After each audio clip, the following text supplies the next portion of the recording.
আল্লাহওয়ালা মেয়ে মানুষের গুণ আমি পেয়েছি আবার চারটা। কয়টা? হযরতে আসিয়া ছিলেন আল্লাহওয়ালা মেয়ে মানুষ। এক কথা বলেন না কেন? তার জীবনীতে দেখবেন সূরা তাহরিমের 11 নম্বর আয়াতটা আল্লাহ তার জন্য নাজিল করেছেন। এই দুনিয়াতে দুইজন নারীকে আল্লাহ দুইটা আলাদা জিনিস দিয়েছিলেন। একজনকে জীবিত অবস্থায় সালাম দিয়েছেন আমাদের নবীজির স্ত্রী খাদিজাতুল কুবরাকে। 2 নম্বরে জীবিত অবস্থায় জান্নাতের ঘর দেখিয়েছেন হযরতে আসিয়াকে। মা বোন যারা এসেছেন, মেয়েরা এসেছে, সম্মানিত মা বোনেরা, নেককার নারী হওয়ার জন্য অন্যতম গুণ হচ্ছে স্বামীর প্রতি আপনি যত কঠিন পরিস্থিতি হোক বরদোয়া দিতে পারবেন না। নবীজি বলেন জাহান্নামের দিকে তাকিয়ে দেখলাম 2টা কারণে মেয়েরা জাহান্নামে বেশি যায়। 1 নম্বরে স্বামীর নাশকরিয়া করে, 2 নম্বরে ওরা কথায় কথায় শুধু বরদোয়া দেয়, মানুষকে লানত দেয়। হযরতে আসিয়াকে হাতের ভেতরে ব্রেক লাগিয়েছে, কপালের ভেতরে ব্রেক লাগিয়েছে, শলাকা পায়ের ভেতরে ব্রেক লাগিয়ে ফেরাউন যখন তার মাথার উপরে গরম তেল ঢেলে দিচ্ছিল, আল্লাহ রাব্বুল আলামিন ফেরেশতা জিবরাইলকে বললেন জান্নাতটা তুলে ধরো তার সামনে। দরাবাল্লাহু মাসালাল লিল্লাযিনা আমানু ইমরাতা ফিরআউন إذ قالت رب ابن لي عندك بيتا في الجنة ونجني من فرعون وعمله ونجني من القوم الظالمين জোরে বলেন আল্লাহু আকবার। আল্লাহ ঈমানদারদের জন্য দৃষ্টান্ত দিলেন ফেরাউনের স্ত্রী আসিয়াকে। হযরতে আসিয়া ডাক দিয়ে বলে রব্বুল আলামিন, এই কঠিন পরিস্থিতিতে তুমি আমার সামনে জান্নাত তুলে ধরেছো জীবিত অবস্থায়। আমি তোমার কাছে এই কঠিন পরিস্থিতিতে দোয়া করছি, তুমি আমাকে জান্নাতের ভেতরে একটা ঘর বানিয়ে দাও যেখানে বসে বসে তোমাকে দেখা যায়। আর চিন্তা করেন এত কঠিন পরিস্থিতি, হাতে পায়ে কপালে ব্রেক, মাথার উপরে গরম তেল ঢালা হচ্ছে। তিনি স্বামীর জন্য ওই মুহূর্তেও বরদোয়া দেননি। তিনি বলেছিলেন ওনাজ্জিনি মিন ফিরআউনা, তুমি আমাকে ফেরাউনের কবল থেকে বাঁচাও, ওনাজ্জিনি মিনাল কওমিজ জালিমিন, এই জালিম সম্প্রদায় থেকে, ফেরাউন যাদেরকে দিয়ে আমার উপর অত্যাচার চালায় তাদের জুলুম থেকে তুমি আমাকে বাঁচাও, কিন্তু তুমি রাগ করে আমার স্বামী ফেরাউনের উপরে গজব দিও না।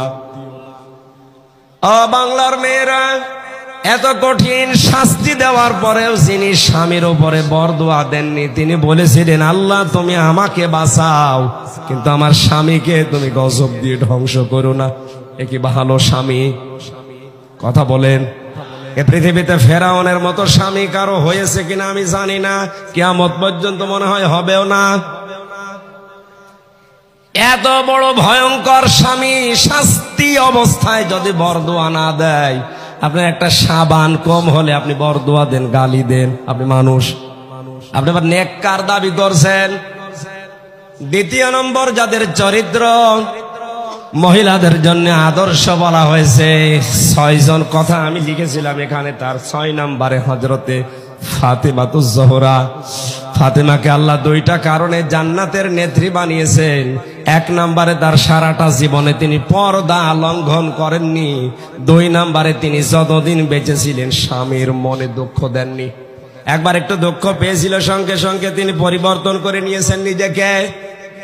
তার পেছনে কারণ ছিল তার বাবা হযরতে মুহাম্মদ রাসূলুল্লাহ ডাক দিয়ে বললেন, মা ফাতেমা, তুমি আর যাই করো না কেন, আমার জামাই আলী যদি তোমার উপরে বৈধ কাজে নারাজ থাকে, আমি তোমার বাবা নবী হয়ে বলছি তোমার জানাজায় আমি যাব না। আজ বাংলার বাবারা যদি মেয়েদেরকে এভাবে একটু শাসন করে দিত, হাজার হাজার পরিবার ভাঙ্গা থেকে বেঁচে যেত। বাবারা আরো সাহস দেয়, কিছু হলে তুই চলে আসবি, তোর অন্য জায়গায় বিয়ে দেব। এক মেয়ে বিয়ে দিবা কয় জায়গায়?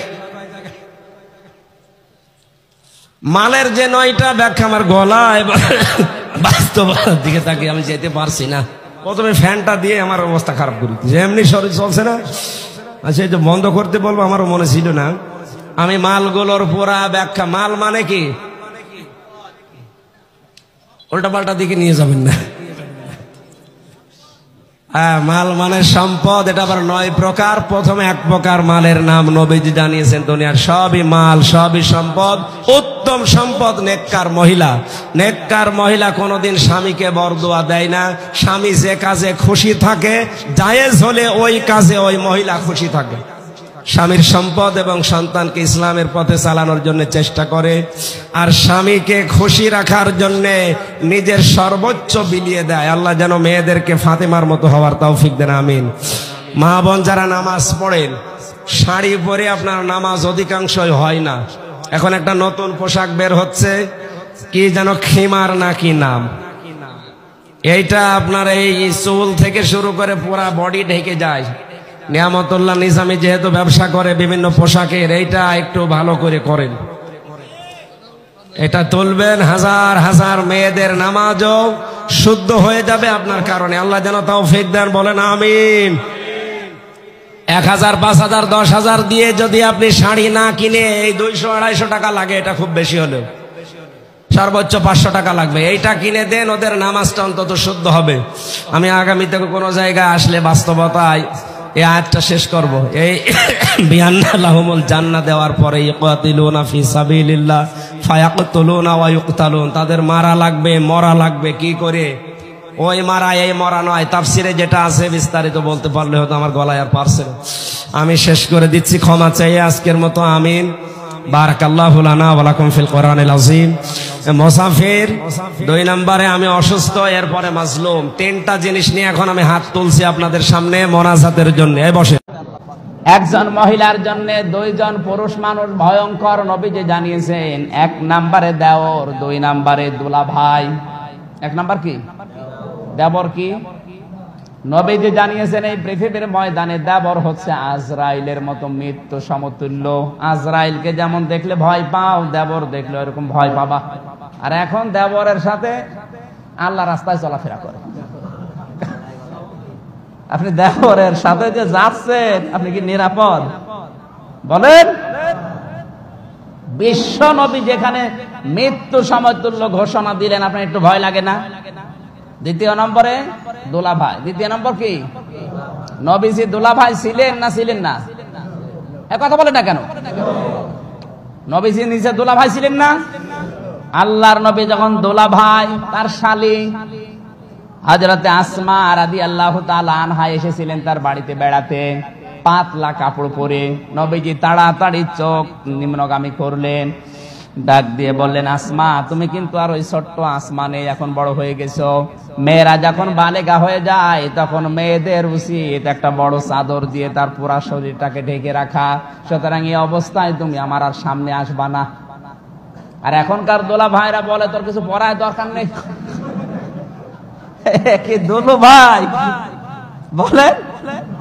নবীজি ছিলেন আদর্শ দুলা ভাই। কি ছিলেন? আর এইটা না, ওই পাশেরটা, এটা শালেই নেই না। আমি শুধু হাসির জন্য দিচ্ছি না, আপনাকে শিক্ষা নেওয়া লাগবে। আপনি দোলা ভাই হবেন রসুলের মতো। কার মতো? শালীকে আলো মার্জিত পোশাক পরার জন্য দরকার উদ্বুদ্ধ করবেন। আর আপনি যদি তারে 4 পিসের জায়গায় 3 পিস, এরপরে 2 পিস, এরপরে 1 পিস কিনে দিয়ে বলেন এটা পরো, আপনি দোলা ভাই না, আপনি বাকি যে শব্দটা আমি বলতে পারলাম না, ওইটা। আল্লাহ হেফাজত করো, জোরে বলেন আমিন। সম্মানিত মা বোন, আপনাদের পয়েন্টে এই পর্যন্ত এসেছিলাম আমি। পৃথিবীর শ্রেষ্ঠ নিয়ামতের তালিকায় যাদের নাম আছে, তার ভেতরে অন্যতম হচ্ছে মা আর বাবা। এই মা বাবার সাথে আজ আমরা নাফরমানি করতে, নাশুকরিয়া করতে বাধ্য হচ্ছি, আপনার মতো বোর কারণে। আপনাকে বাধ্য করবেন না, আপনি নিজেও জাহান্নাম কিনছেন, আমাকেও ক্রয় করাচ্ছেন। আল্লাহ আপনাকে ফাতেমাতুজ জাহরার মতো, খাদিজাতুল কুবরার মতো মনটা যেন উদার করে দেয়, জোরে বলেন আমিন। কোরআনে কারীম থেকে মাত্র 2টা আয়াত পড়েছি, সূরা আহজাবের 21 এবং 22 নম্বর আয়াত। আপনারা আছেন তো?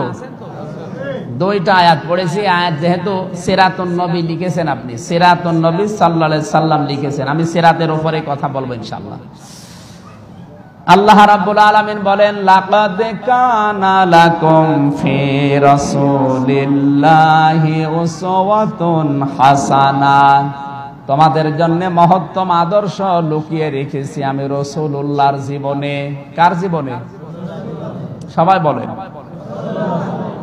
এই রাসূলুল্লাহকে সবাই আদর্শ পাবে না, তিনটা গুণ যাদের ভেতরে আছে তারা পাবে। লিমান কানা ইয়ারজুল্লাহ, যারা দুনিয়ার যে কোনো কাজ করে আল্লাহর জন্য। কার জন্য? দ্বিতীয় নম্বরে ওয়াল ইয়াউমাল আখিরা, কিয়ামতে জবাব দেওয়া লাগবে, এই বিশ্বাস যারা করে। তিন নাম্বার যাকারাল্লাহ কাসীরা, যারা সবচাইতে বেশি আল্লাহর স্মরণ করে। কার? তাহলে তিনটা গুণ যাদের ভেতরে আছে এরা রাসূলুল্লাহকে আদর্শ পাবে। আর বিশ্ব নবী যারা আদর্শ, ও বিনা হিসাবে বিনা বিচারে জান্নাতি। আর যারা আদর্শ বিশ্ব নবী হবে না, কাদের হবে না? যাদের এই তিনটা গুণ নেই।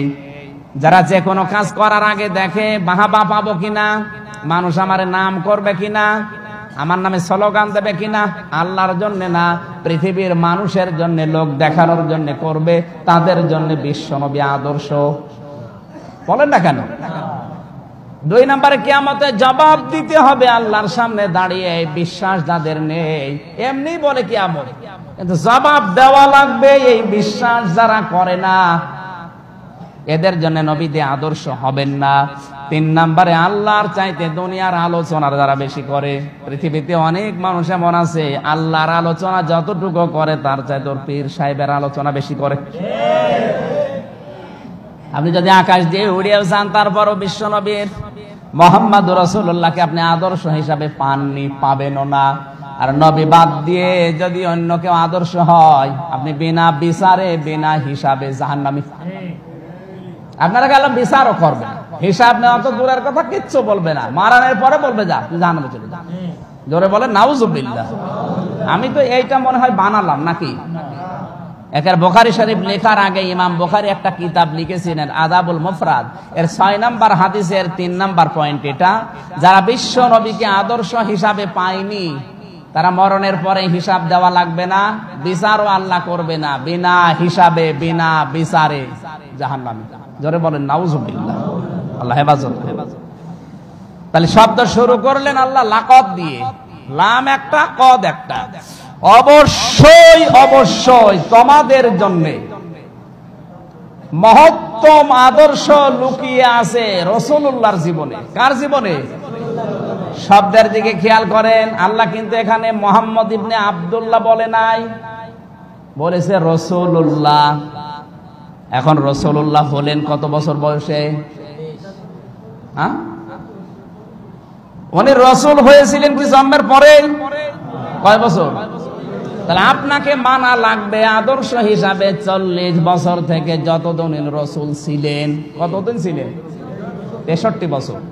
এই 23 বছর আপনাকে মানা ফরজ। ফরজ না ফরজে আইন।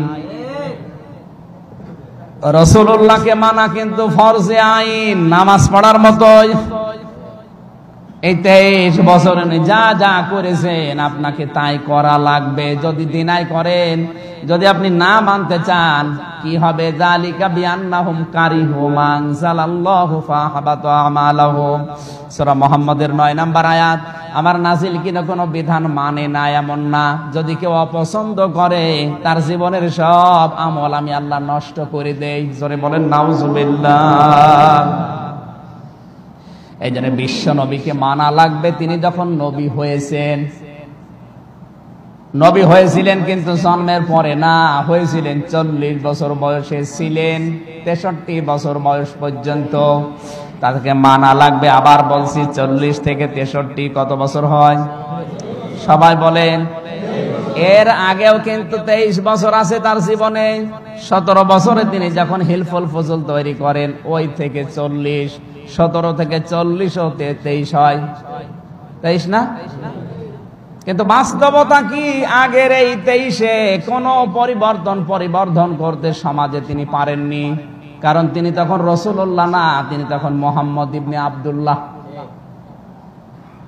এই মানুষটাই যখন রসুল হয়ে গেলেন, হাতে পেলেন কোরআন, তখন 40 থেকে 63, এই 23-এ তিনি এত পরিবর্তন করেছিলেন। জীবনের শেষ ভাষণে এই লোকটা 1,14,000 সাহাবীর সামনে ভাষণ দিয়েছিলেন। জোরে বলেন সুবহানাল্লাহ। বরকত কিসের? মানুষ তো একই ছিল। এবার আমার প্রশ্ন হচ্ছে, তিনি যতদিন মোহাম্মদ ইবনে আব্দুল্লাহ ছিলেন ততদিন পুরো আরব জাহানে তার কোনো শত্রু ছিল? সবাই তাকে এক বাক্যে বলতো আল-আমিন আস-সাদিক। একই মানুষ যখন 40 বছরে রাসূলুল্লাহ হয়ে গেলেন, তখন তার শত্রুর অভাব হয়নি। আমি আলেমদের দৃষ্টি আকর্ষণ করছি, ভিডিও ম্যান এদিকে তাকাও। এখন যে 2 মিনিট বলছি এটা কাট করে কালকে ছেড়ে দেবেন। আমি এই যে কোরআন শরীফ সামনে নিয়ে বলছি, আলেমরা যারা জামাত ইসলাম করছেন করেন, আপনি পীর সাহেব, আপনি পীরের খানকা চালান, জিকির করান, ইবাদত শিখান, কোনো অসুবিধা নেই। তাবলীগ জামাতে যারা আছেন তাবলীগ করেন, আমি নিষেধ করছি না, জীবন চিল্লায় চলে যান, কোনো অসুবিধা নেই।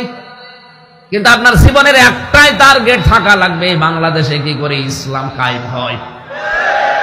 আজ স্টেজে ওঠার পরেই দেখছি বিভিন্ন সুন্নত, নফল, মুস্তাহাব, মুবাহ জিনিস নিয়ে কাদা ছড়াছড়ি করে আমাদের ভেতরে আরো গন্ডগোল বেঁধে যাচ্ছে বেশি। আরে ভাই, মত পার্থক্য থাকবেই, কিন্তু দল পার্থক্য করা হারাম, জায়েজ নেই। শুকুরের গোস্ত খাওয়া যেরকম হারাম, মায়ের সাথে জেনা করা যেরকম হারাম, মুসলমানদের ভেতরে দল বেদলে বিভক্ত হয়ে পার্থক্য করা, দল পার্থক্য করা এরকম হারাম। কথা বুঝতেছেন? হ্যাঁ, আপনার কোন মাসলা মাসাইল নিয়ে মত পার্থক্য থাকতেই পারে, ইখতিলাফ থাকবে, কিয়ামত পর্যন্ত এটা থাকবে, কিন্তু ইফতিরাক থাকতে পারবে না। পার্থক্য করে আপনি আলাদা আলাদা হয়ে নতুন নতুন করে কাদা ছড়াছড়ি করবেন এর পেছনের পেছনে। এটা যারা করছেন বন্ধ করেন, এর দ্বারা মুসলমানদের কিন্তু ক্ষতি হয়ে যাচ্ছে। সব চাইতে আনন্দে আছে এই দেশের রাম আর বামরা। হ্যাঁ, যারা করছেন আমরা জানি, কিছু কিছু আলেমরা এদের কাছ থেকে গোপনে টাকা পয়সা খেয়ে বাস্তবতায় এই কাদা ছড়াছড়ি করে আমাদেরকে আজ দল বিদলে বিভক্ত করে দিয়ে ওদেরকে আপনি আনন্দ দিতে চান, হাসাতে চান। ওরা তো ওদের কাজ সিদ্ধি করে নিচ্ছে, স্বার্থ সিদ্ধি করছে। বাস্তবে আমাদের দ্বারা ইসলামের ক্ষতি হয়ে যাচ্ছে। এজন্য এটা বন্ধ করা লাগবে। দিন কায়েমের ব্যাপারে হ্যাঁ, আপনি পীর সাহেব, আপনি পীরের খানকা চালান, জিকির করান, ইবাদত শিখান, কোনো অসুবিধা নেই, কিন্তু আপনার জীবনের টার্গেট থাকা লাগবে কি করে ইসলাম এদেশে কায়েম হয়। কথা বলছেন, আপনি ইসলাম কায়েম করার জন্য কথা বলার চেষ্টা করুন। তাবলীগ জামাতে যারা আছেন তাবলীগ করেন, আমি নিষেধ করছি না, জীবন চিল্লায় চলে যান, কোনো অসুবিধা নেই, কিন্তু আপনার জীবনের একটাই টার্গেট থাকা লাগবে, বাংলাদেশে কি করে ইসলাম কায়েম হয়। যারা জামাত ইসলাম করছেন করেন, আপনার জীবনের টার্গেট থাকা লাগবে এই দেশে ইসলাম কি করে কায়েম হয়। কারণ এটা পৃথিবীর সব নবীদের মিশন এবং ভীষণ। ওয়াল্লাযী, তিনি সে আল্লাহ, আরসালা রাসূলাহু বিল হুদা, যিনি তার রাসূলকে দ্বীনে হক দিয়ে, সত্যের বিধান দিয়ে দুনিয়ায় পাঠিয়েছেন।